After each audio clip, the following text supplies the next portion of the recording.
Chapter 7. The Dwellers by the Sea. You soon get used to things. It seemed quite natural and homelike to Philip to be wakened in bright, early out-of-doors morning by the gentle beak of the parrot at his ear. "You got back all right, then?" he said sleepily. "It was rather a long journey," said the parrot. "but I thought it better to come back by wing. The hippogriff offered to bring me. He is the soul of courteous gentleness, but he was tired too. The Pretenderette is in jail for the moment, but I'm afraid she'll get out again. We're so unused to having prisoners, you see, and it's no use putting her on her honour because—" "Because she hasn't any," Philip finished. "I wouldn't say that," said the parrot, "of anybody. I'd only say we haven't come across it. What about breakfast?" "How meals do keep happening," said Lucy, yawning. "It seems only a few minutes since supper, and yet here we are, hungry again." "Ah," said the parrot, "that's what people always feel when they have to get their meals themselves." When the camel and the dogs had been served with breakfast, the children and the parrot sat down to eat. And there were many questions to ask. The parrot answered some, and some it didn't answer. "But there's one thing," said Lucy, "I do most awfully want to know. About the hippogriff. How did it get out of the book?" "It's a long story," said the parrot, "so I'll tell it shortly. That's a very good rule. Tell short stories longly and long stories shortly. Many years ago, in repairing one of the buildings, the masons removed the supports of one of the books which are part of the architecture. The book fell. It fell open, and out came the hippogriff. Then they saw something struggling under the next page and lifted it, and out came a megatherium. So they shut the book and built it into the wall again." "But how did the mega-what's-its-name and the hippogriff come to be the proper size?" "Ah, that's one of the 11 mysteries. Some sages suppose that the country gave itself a sort of shake, and everything settled down into the size it ought to be. I think myself that it's the air. The moment you breathe this enchanted air, you become the right size. You did, you know." "But why did they shut the book?" "It was a book of beasts. Who knows what might have come out next? A tiger, perhaps, and ravening for its prey as likely as not." "I see," said Philip. "And of course beasts weren't really needed because of there being all the Noah's Ark ones." "Yes," said the parrot. "So they shut the book." "But the weather came out of books?" "That was another book, a poetry book. It had only one cover, so everything that was on the last page got out naturally. We got a lot out of that page. Rain and sun and sky and clouds, mountains, gardens, roses, lilies, flowers in general. Blossoms of delight, they were called in the book, and trees and the sea and the desert and silver and iron, as much of all of them as anybody could possibly want. There are no limits to poets' imaginations, you know." "I see," said Lucy, and took a large bite of cake. "And where did you come from, Polly dear?" "I," said the parrot modestly, "came out of the same book as the hippogriff. We were on the same page. My wings entitled me to associate with him, of course. But I have sometimes thought they just put me in as a contrast. My smallness, his greatness. My red and green, his white. I see, said Lucy again. And please will you tell us... Enough of this, said the parrot. Business before pleasure. You have begun the day with the pleasures of my conversation. You will have to work very hard to pay for this privilege. So they washed up the breakfast things in warm water, obligingly provided by the camel. And now, said the parrot, we must pack up and go on our way to destroy the fear of the dwellers by the sea. I wonder, Brenda said to Max in an undertone, I wonder whether it wouldn't be best for dear little dogs to lose themselves. We could turn up later and be so very glad to be found. But why? Max asked. I've noticed, said Brenda, sidling up to him with eager affectionateness, that wherever there's fear, there's something to be afraid of, even if it's only your fancy. It would be dreadful for dear little dogs to be afraid, Max, wouldn't it? So undignified. My dear, said Max heavily, I could give 7 noble reasons for being faithful to our master, but I will only give you one. There is nothing to eat in the desert, and nothing to drink. You always were so noble, dearest, said Brenda. So different from poor little me. I've only my affectionate nature. I know I'm only a silly little thing. So when the camel lurched forward and the parrot took wing, the dogs followed closely. Dear faithful things, said Lucy. Brenda, Max, nice dogs. And the dogs, politely responding, bounded enthusiastically. The journey was not long. Quite soon they found a sort of ravine or gully in the cliff, and a path that led through it. And then they were on the beach, very pebbly with small stones, and there was the home of the dwellers by the sea, and beyond it, broad and blue and beautiful, the sea by which they dwelt. The dwelling seemed to be a sort of town of rounded buildings, more like lime kilns than anything else, with arched doors leading to dark insides. They were all built of tiny stones, such as lay on the beach. Beyond the huts or houses towered the castle, a vast rough structure, with towers and arches and buttresses and bastions and glacis and bridges and a great moat all round it. But I never built a city like that, did you? Lucy asked as they drew near. No, Philip answered. At least, do you know, I do believe it's the sand castle Helen and I built last summer at Dymchurch.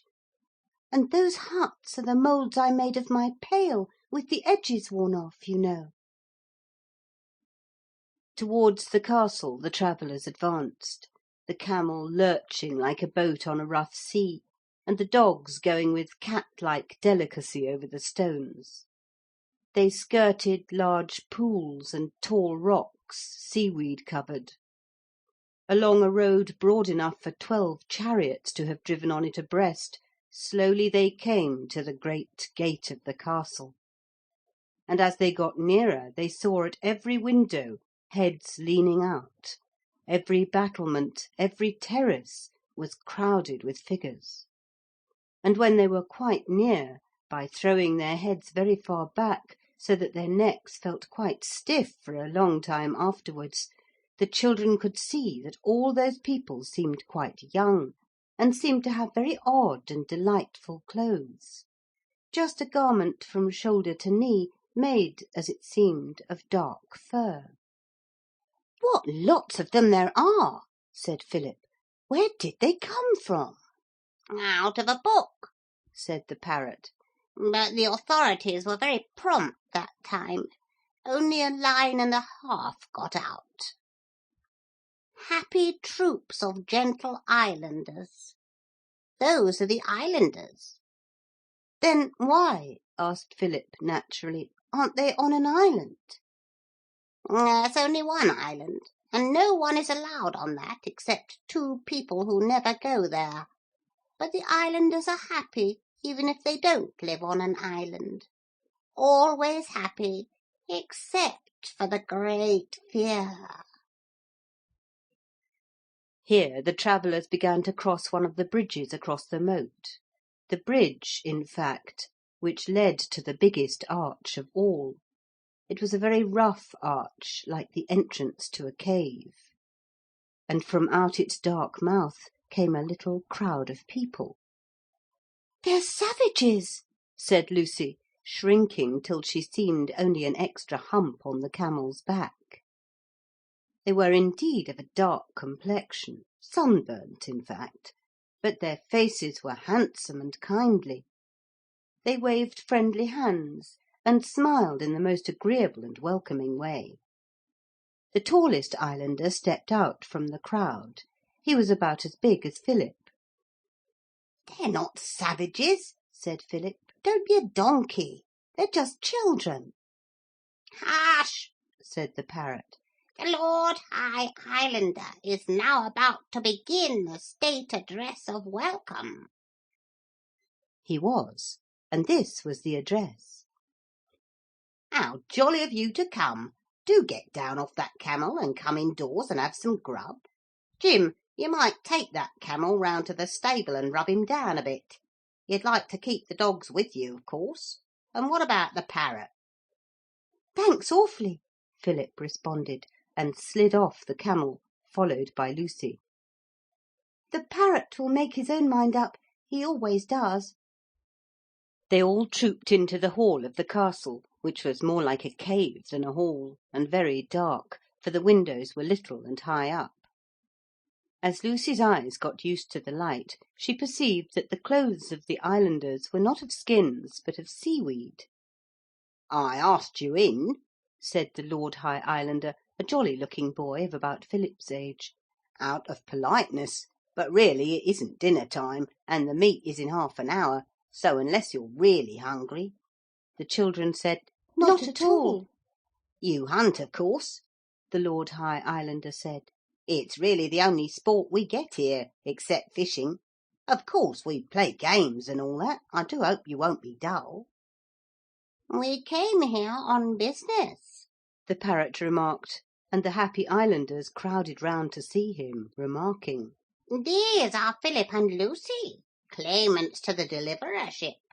They are doing their deeds, you know," the parrot ended. Lucy whispered, "It's really Philip who is the claimant, not me. Only the parrot's so polite." The Lord High Islander frowned. "We can talk about that afterwards," he said. "It's a pity to waste time now." "What do you hunt?" Philip asked. "All the different kinds of grey beastie and the vertoblancs, and the blue-grey wee when we can find him," said the Lord High Islander, "but he's very scarce. Pink-uggers are more common, and much bigger, of course. Well, you'll soon see. If your camel's not quite fresh, I can mount you both. What kind of animal do you prefer?" "What do you ride?" Philip asked. It appeared that the Lord High Islander rode a giraffe, and Philip longed to ride another. But Lucy said she would rather ride what she was used to, thank you. When they got out into the courtyard of the castle, they found it full of a crowd of animals, any of which you may find in the zoo, or in your old Noah's Ark, if it was a sufficiently expensive one to begin with, and if you have not broken or lost too many of the inhabitants. Each animal had its rider, and the party rode out onto the beach. "What is it they hunt?" Philip asked the parrot, who had perched on his shoulder.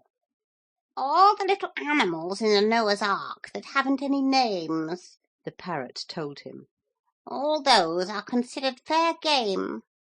Hallo, blue-grey-wee, it shouted as a little grey beast with blue spots started from the shelter of a rock and made for the cover of a patch of giant seaweed. Then all sorts of little animals got up and scurried off into places of security. There goes a vertoblanc, said the parrot, pointing to a bright green animal of uncertain shape, whose breast and paws were white. There's a grey beastie. The grey beastie was about as big as a fox, and had rabbit's ears and the unusual distinction of a tail coming out of his back just half-way between one end of him and the other. But there are grey beasties of all sorts and shapes. You know when people are making the animals for Noah's Arks, they make the big ones first, elephants and lions and tigers and so on, and paint them as nearly as they can the right colours. Then they get weary of copying nature and begin to paint the animals pink and green and chocolate colour, which in nature is not the case. These are the chock-monks and vertoblancs and the pink-uggers. And presently the makers get sick of the whole business and make the animals any sort of shape and paint them all one grey. These are the grey beasties. And at the very end, a guilty feeling of having been slackers comes over the makers of the Noah's Arks, and they paint blue spots on the last and littlest of the grey beasties to ease their consciences. This is the blue-grey-wee. "Tally-o! Hark for'ard! Yoicks!" were some of the observations now to be heard on every side as the hunt swept on, the blue-grey-wee well ahead. Dogs yapped, animals galloped, riders shouted, the sun shone, the sea sparkled, and far ahead the blue-grey-wee ran, extended to his full length like a grey straight line. He was killed 5 miles from the castle after a splendid run. And when a pink-ugger had been secured and 6 grey beastie, the hunt rode slowly home. "We only hunt to kill, and we only kill for food," the Lord High Islander said. "But," said Philip, "I thought Noah's Ark animals turned into wood when they were dead." "Not if you kill for food. The intention makes all the difference. I had a plum cake intention when we put up the blue-grey-wee. The pink-ugger I made a bread and butter intention about, and the grey beasties I intended for rice pudding and prunes and toffee and ices and all sorts of odd things. So, of course, when we come to cut them up, they'll be what I intended." "I see," said Philip, jogging along on his camel. "I say," he added, "you don't mind my asking, how is it you're all children here?" "Well," said the Lord High Islander, "it's ancient history, so I don't suppose it's true.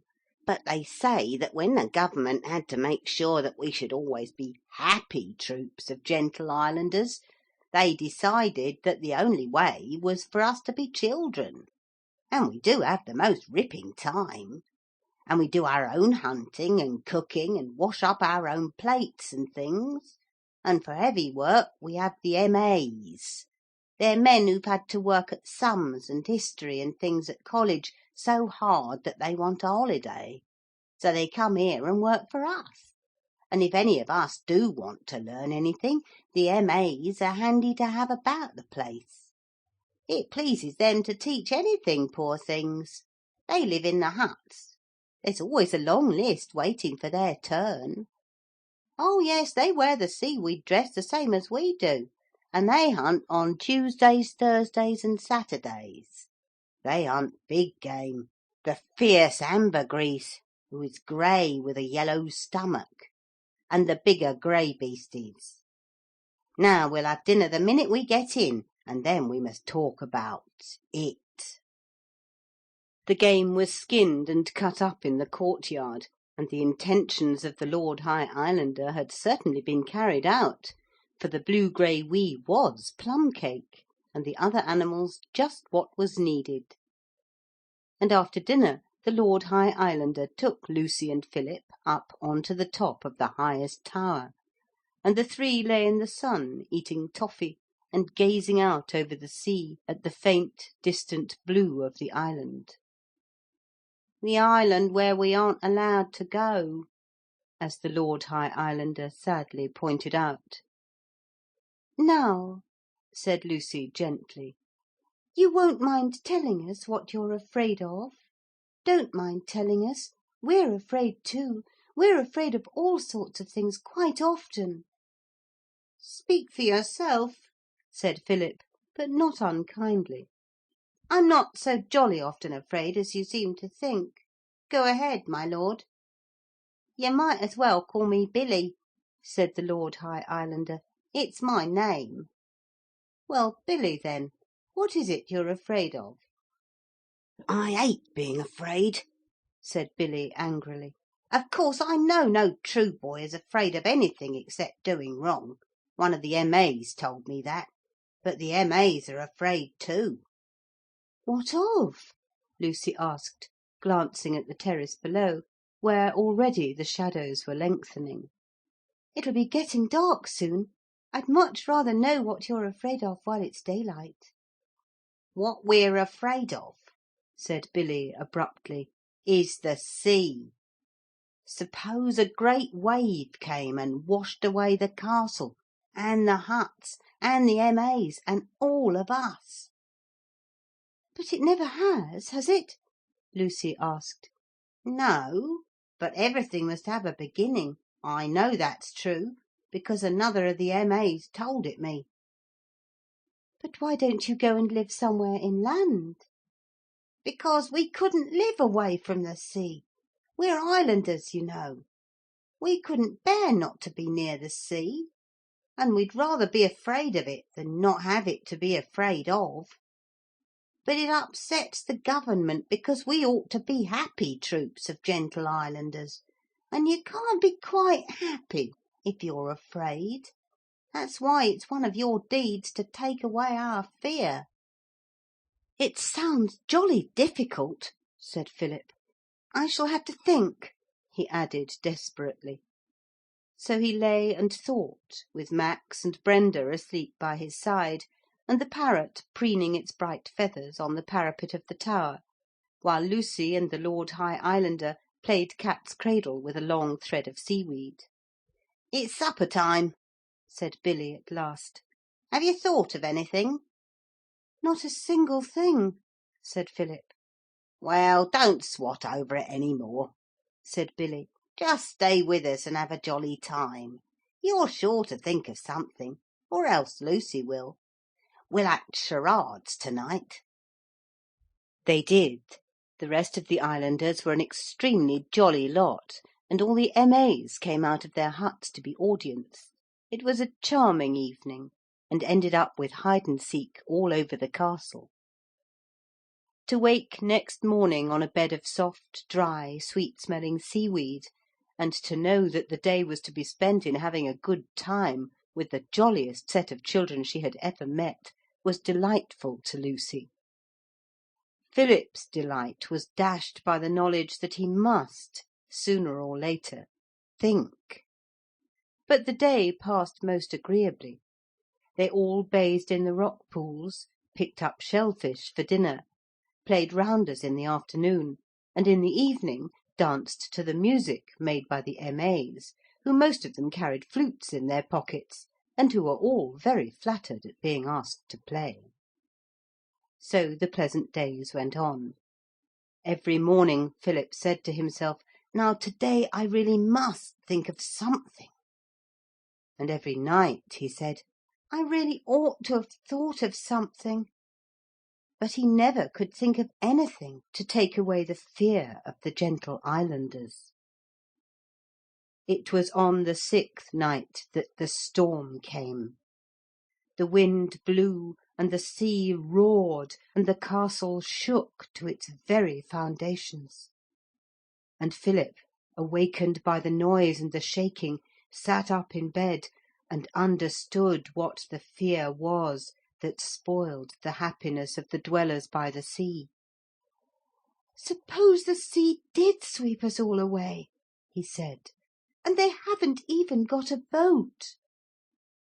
And then, when he was quite far from expecting it, he did think of something, and he went on thinking about it so hard that he couldn't sleep any more. And in the morning he said to the parrot, "I've thought of something, and I'm not going to tell the others, but I can't do it all by myself. Do you think you could get Perrin for me?" "I will try with pleasure," replied the obliging bird, and flew off without further speech. That afternoon, just as a picnic tea was ending, a great shadow fell on the party, and next moment the Hippogriff alighted with Mr. Perrin and the parrot on its back. "Oh, thank you," said Philip, and led Mr. Perrin away and began to talk to him in whispers. "No, sir," Mr. Perrin answered suddenly and aloud. "I'm sorry, but I couldn't think of it." "Don't you know how?" Philip asked. "I know everything as is to be known in my trade," said Mr. Perrin, "but carpentry's one thing and manners is another. Not but what I know manners too, which is why I won't be a party to no such a thing." "But you don't understand," said Philip, trying to keep up with Mr. Perrin's long strides. "What I want to do is for you to build a Noah's Ark on the top of the highest tower. Then when the sea's rough and the wind blows, all the sea dwellers can just get into their ark, and then they'll be quite safe whatever happens." "You said all that afore," said Mr. Perrin, "and I wonder at you, so I do." "I thought it was such a good idea," said poor Philip in gloom. "Oh, the idear's all right," said Mr. Perrin. "There ain't nothing to complain of about the idea." "Then what is wrong?" Philip asked impatiently. "You've come to the wrong shop," said Mr. Perrin slowly. "I ain't the man to take away another chap's job, not if he was to be in the humblest way of business. But when it comes to slapping the government in the face, well there, Master Pip, I wouldn't have thought it of you. It's as much as my place is worth." "Look here," said Philip, stopping short in despair. "Will you tell me straight out why you won't help me?" "I'm not a-going to go building arks at my time of life," said Mr. Perrin. "Mr. Noah'd break his old heart, so he would, if I was to take on his job over his head." "Oh, you mean I ought to ask him?" "Course you ought to ask him. I don't mind lending a hand under his directions, acting as foreman like, so as to make a good job of it, but it's him you must give your order to." The parrot and the Hippogriff between them managed to get Mr. Noah to the castle by noon of the next day. "Would you have minded," Philip immediately asked him, "if I'd had an ark built without asking you to do it?" "Well," said Mr. Noah mildly, "I might have been a little hurt. I have had some experience, you know, my lord." "Why do you call me that?" Philip asked. "Because you are, of course. Your deed of slaying the lions counts one to you, and by virtue of it you are now a baron. I congratulate you, Lord Leo," said Mr. Noah. He approved of Philip's idea, and he and Perrin were soon busy making plans, calculating strains and selecting materials. Then Philip made a speech to the islanders and explained his idea. There was a great deal of cheering and shouting, and every one agreed that an ark on the topmost tower would meet a long-felt want, and that when once that ark was there, fear would for ever be a stranger to every gentle island heart. And now the great work of building began. Mr. Perrin kindly consented to act as foreman, and set to work a whole army of workmen, the M.A.'s of course. And soon the sound of saw and hammer mingled with the plash of waves and cries of sea-birds, and gangs of stalwart M.A.'s in their seaweed tunics bent themselves to the task of shaping great timbers and hoisting them to the top of the highest tower, where other gangs under Mr. Noah's own eye reared a scaffolding to support the ark while the building went on. The children were not allowed to help, but they loved looking on, and almost felt that if they looked on earnestly enough, they must in some strange mysterious way be actually helping. You know the feeling, I dare say. The Hippogriff, who was stabled in the castle, flew up to wherever he was wanted to assist in the hauling. Mr. Noah only had to whisper the magic word in his ear, and up he flew. But what that magic word was the children did not know, though they asked often enough.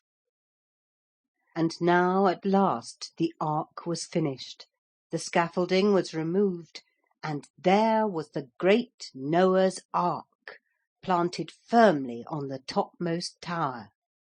It was a perfect example of the ark builder's craft. Its boat part was painted a dull red, its sides and ends were blue with black windows, and its roof was bright scarlet, painted in lines to imitate tiles. No least detail was neglected, even to the white bird painted on the roof, which you must have noticed in your own Noah's Ark. A great festival was held, speeches were made, and every one who had lent a hand in the building, even the humblest M.A., was crowned with a wreath of fresh pink and green seaweed.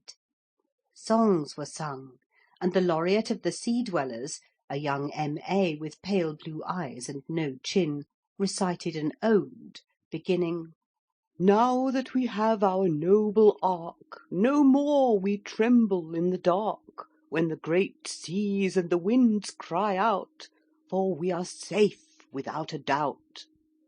At undue risings of the tide, within our ark we'll safely hide, and bless the names of those who thus have built a painted ark for us." There were 317 more lines, very much like these, and every one said it was wonderful, and the laureate was a genius, and how did he do it, and what brains, eh, and things like that. And Philip and Lucy had crowns too. The Lord High Islander made a vote of thanks to Philip, who modestly replied that it was nothing really, and anybody could have done it. And a spirit of gladness spread about among the company, so that every one was smiling and shaking hands with everybody else. And even the M.A.'s were making little polite old jokes, and slapping each other on the back, and calling each other old chap, which was not at all their habit in ordinary life.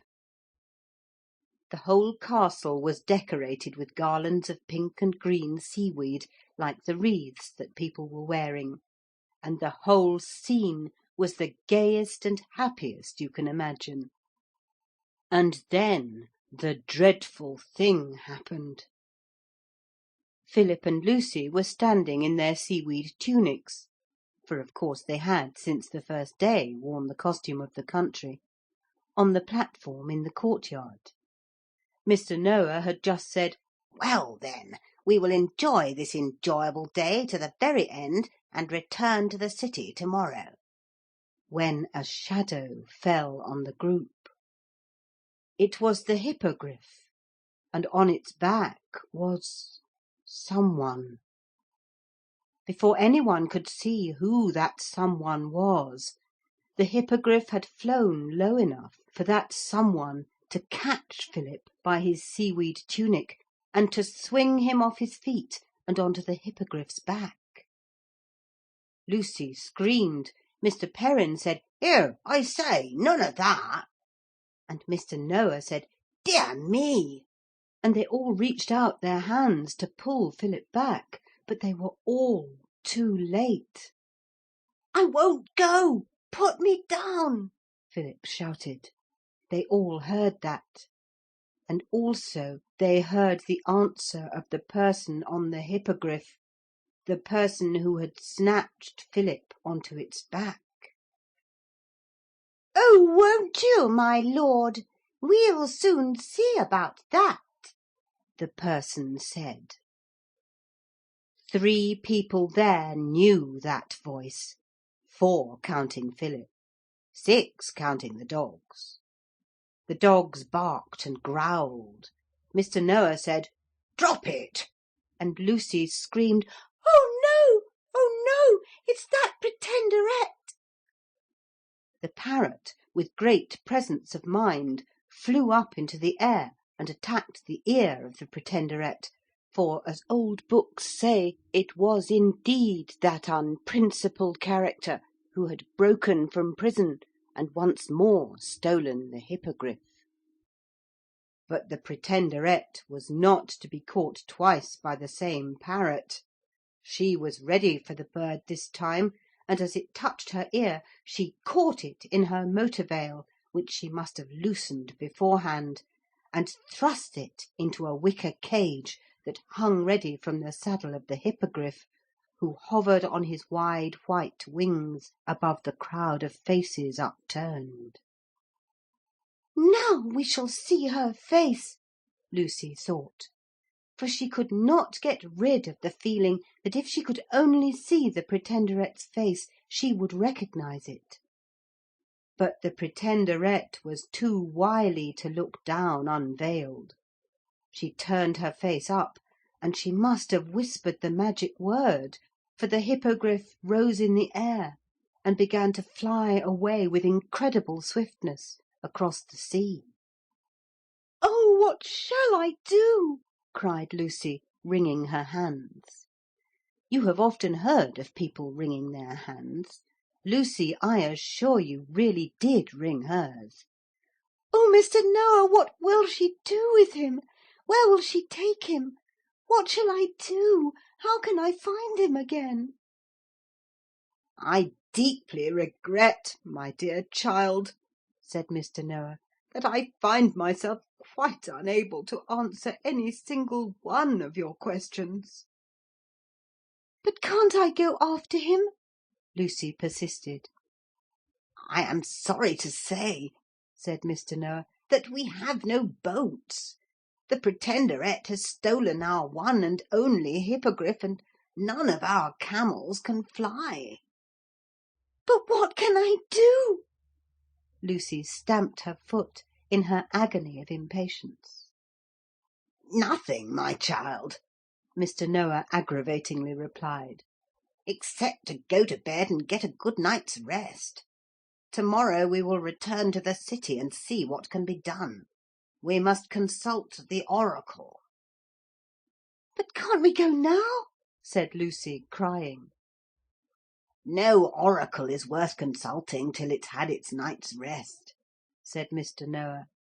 "It is a 3 days' journey. If we started now, see, it is already dusk, we should arrive in the middle of the night. We will start early in the morning." But early in the morning there was no starting from the castle of the Dwellers by the Sea. There was indeed no one to start, and there was no castle to start from.